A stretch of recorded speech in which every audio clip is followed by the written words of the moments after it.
Buenas tardes, profe y compañeros. Hemos trabajado en equipo para traerles información sobre el pedagogo argentino Domingo Faustino Sarmiento. Domingo Faustino Sarmiento nació el 15 de febrero de 1811 en Argentina y murió el 11 de septiembre de 1888. Fue hijo de Clemente Cecilio Quiroga Sarmiento y Paula Zoila Albarracín. Domingo empezó sus estudios a la edad de 4 años bajo la guía de su padre y tío, para después ingresar a las llamadas Escuelas de la Patria, que fueron fundadas por los gobiernos de la Revolución. En 1821, finalizando sus estudios, tramita una beca para ingresar al Colegio de las Ciencias Morales en Buenos Aires, pero esta no se le fue concedida. Por eso Domingo optó por tener una educación autodidacta. Durante la Guerra Civil, a finales de la década de 1820, combatió en el bando liberal, y cuando Juan Manuel de Rosas estableció su dictadura en 1835, partió como exiliado a Chile. En este país trabajó como periodista y profesor. Escribió en contra del régimen de Rosas y estos escritos se convertirían en los más grandes clásicos de la literatura argentina. En 1842 comenzó a ejercer como director de una de las más importantes escuelas normal de preceptores de Santiago, y 3 años más tarde el gobierno chileno lo envió a Europa y a Estados Unidos para estudiar sus sistemas educativos. Fue ministro plenipotenciario de la República de Argentina en Estados Unidos desde 1864 hasta 1868. Al final de su ejercicio fue elegido presidente de la República. Su administración fue energética y progresista. Extendió el comercio, mejoró el transporte, favoreció la inmigración y fomentó la enseñanza. Sus obras más importantes son Método gradual de enseñanza a leer el castellano, Viajes por Europa, África y América, de la educación popular, Las escuelas, bases de la prosperidad, La infancia y educación de Abraham Lincoln, Conflicto y armonías de las razas en América y Vida de Dominguito.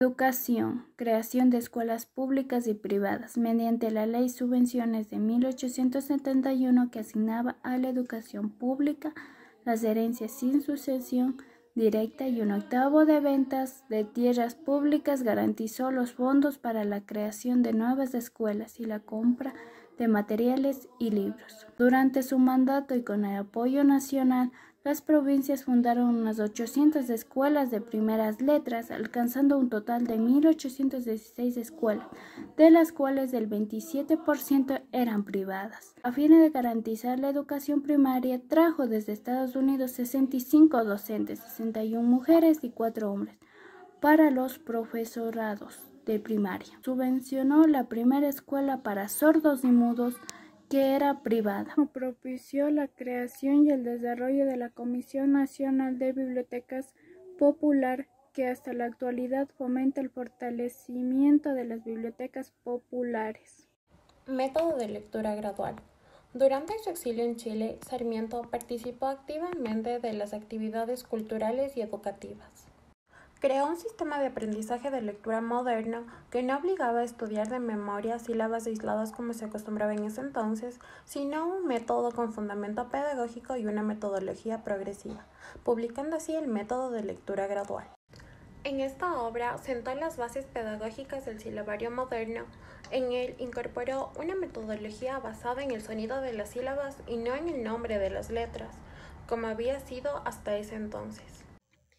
La escuela debía ser para todos, la educación pragmática, cultural, científica, gratuita, laica y utilitaria para todos, varones y mujeres. Maestros debían ser formados en las escuelas normales y los maestros deben ser capaces de usar metodologías y técnicas pedagógicas que se acoplen a la enseñanza, y los maestros deben usar métodos de enseñanza y excelentes materiales didácticos con el fin de hacer clases interesantes. La idea de educación.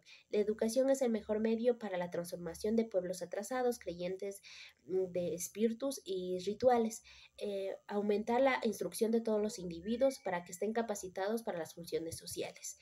La educación es la principal preocupación y ocupación de Sarmiento, manifestándose en la siguiente frase: que aprenda mi amigo a patadas, pero que aprenda. Atentados. El 22 de agosto de 1873, Sarmiento sufrió un atentado.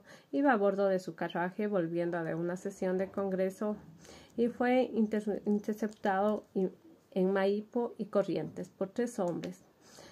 Los agresores habían sido los hermanos Pedro y Francisco Guerri y Luis Casimiro. En 1873 pudo afirmar que las líneas de telégrafo han sido completadas y recorre toda la República. El 5 de agosto de 1874, en las postrimerías de su periodo presidencial, inauguraba su primera comunicación telegráfica europea. Éxitos. En 1827, Domingo Faustino Sarmiento fue reclutado dentro del Ejército General, según sus relatos. Sarmiento debería realizar tareas que lo incomodaban. Ciencia. La acción de Sarmiento en la difusión de las ciencias occidentales en un país periférico en el mundo de las ciencias como lo era en Argentina fue la de consolidar un sistema científico independiente, enriqueciéndole con los aportes de las más modernas ciencias europeas. ¿Para qué educamos? Para Sarmiento, educar era un nuevo modo de establecer vínculos con el Estado y habilitar el espacio público. A través de la educación se propiciaba la igualdad social y se ocupaba de formar a ciudadanos para la nación que en ese entonces se estaba formando. ¿Qué tipo de ser humano le interesa formar? Le interesa formar un individuo integral, social y productivo que pueda actuar como un ciudadano que ejerce sus derechos, que tengan un idioma común, que pueda leer, escribir y contar.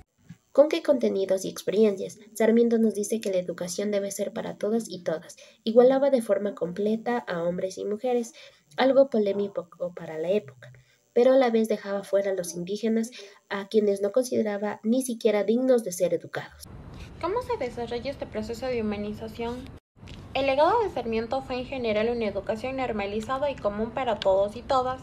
Durante su presidencia construyó más de 800 escuelas y la cantidad de alumnos pasó de 30.000 a 100.000 en un país de 2 millones de habitantes. ¿Con qué técnicas? Sarmiento nos dice que el maestro es aquel que siembra la semilla de la cultura y se preocupa por la formación integral de sus discípulos, teniendo en cuenta el estado y los conocimientos, sus experiencias magistrales, los métodos para llegar al aprendizaje y a la creatividad de los alumnos y la búsqueda de las tendencias hacia las metas del futuro de los pueblos.